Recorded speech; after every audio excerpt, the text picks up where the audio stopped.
This is Pastor John and Hannah, and we're in Paris, France today, right under the Eiffel Tower. Yeah, bonjour, right here. Bonjour. We're freezing though. Yeah, it is. freezing. If you can't tell, it's freezing cold And we know here. no French.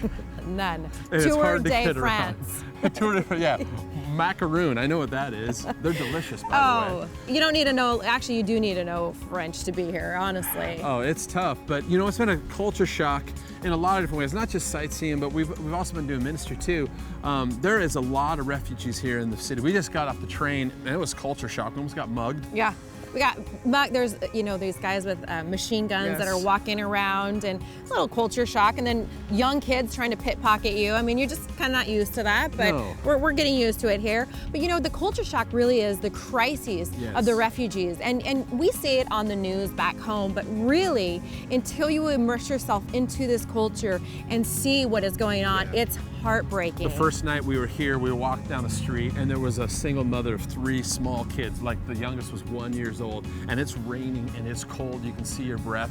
Our heart broke. But I can't imagine being on the streets and keeping your children warm and just giving them the essentials. And at first we thought that was just a scam, and then we started seeing more and more of this, and we started asking our hotel and the people to say, yeah, and even we did some research that 65% of families are being turned away each night from the shelters. There's no room for them. There's no room, and not only that, the government doesn't encourage you to help them because they want them to keep moving. You're enabling them to stay on the street. They don't want you to help the homeless here, which is heartbreaking. How can you not when you see a mother of children? Which really brought us back to the core of what we're supposed to do as as 5-Minute Church community, but as Christians as well, is that we're supposed to do what Isaiah 61:1 says. And it says, "The Spirit of the Sovereign Lord is on me, because the Lord has anointed me to proclaim good news to the poor.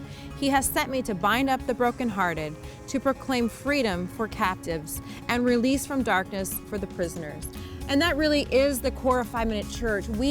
Our heart is for the homeless and the less fortunate. And coming here was just such an eye-opener, and it just, I guess it would say it solidified of what we as 5-Minute Church need to be doing. Yeah, and we've been praying about this idea for a while, even doing some of the missions work down in California, but we've been really feeling like God's calling us as 5 Minutes to put together backpacks called Backpacks of Blessing, whether they're rolling backpacks or suitcases, but people that are on the streets, it's hard for them to carry their belongings, but they need just simple basic things. They just need the necessities to carry around with them. And so if you'd love to get involved, there's a way to give on our app as well as on our website, and 100% of that will go to putting these Backpacks of Blessing to help those in Europe, and then also missions projects that we're doing in the United States as well.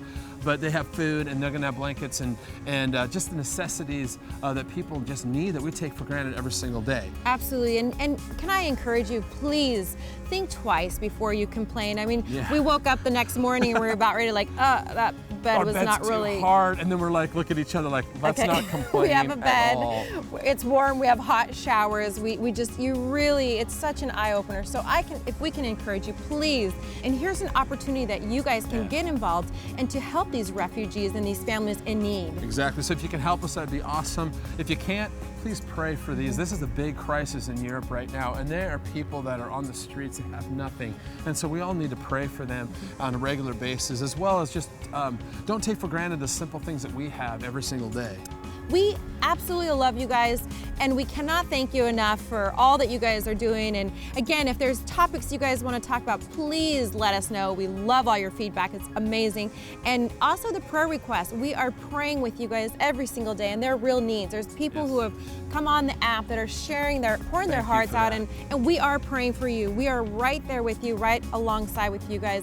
And until next week, we will see you guys midweek minutes, 5-Minute Church next week.